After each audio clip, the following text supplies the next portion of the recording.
It's Dizzy. I am in my hay stall getting ready to redo it. When I first started doing the self-care with horses, I had, of course, put hay on top of pallets, and I realized really quickly I didn't like doing that. I always noticed that the bales I used last were always a little moldy smelling. Plus, there was, of course, hay falling all down in the cracks of the pallets, which then meant I had to haul the pallets all out, clean underneath of them, and put them back down, and at times replace them if the slats had broken before I could put more hay in.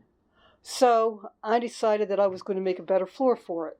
Now I thought I had used pieces of 4x4, and then I had, you can see a couple of the sheets out there, sheets of OSB that I got for cheap on top. And my plan was take everything out. I've got the old deck boards from when I had my deck replaced. There's still more of them at home. And my plan was to get the 4x4s down where I needed and piece them together.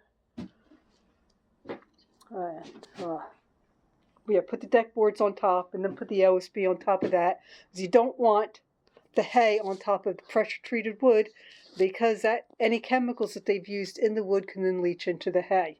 Well, when I got in here and started working, I realized that no, I actually had solid 4 pallets down. And the floor is not completely even in here, so I'm still going to be redoing it. You can see I've got a hole here in the floor. That, I think, is from the chickens. They had a hole on the other side where they like to dig into the ground.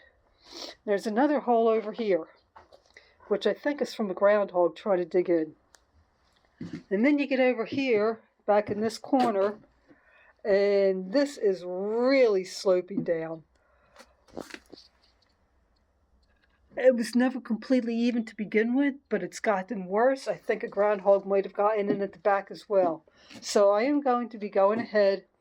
I'm going to be leveling out this section of the stall, filling in that hole, and then I will be putting the pallets back. And once the pallets are back in place, then I can put the boards on top, and then put the OSB on top of that, and just continue working my way over.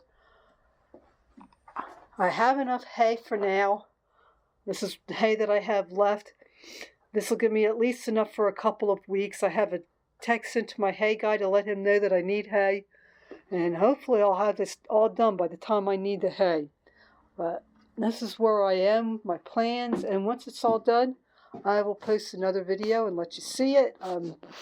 Besides having the OSB down, I'm also thinking about getting some pieces of 1x2 so I can stick them underneath as an added air circulation and that much farther away from the pressure treated wood. And I'll talk at you later. I got to get to work.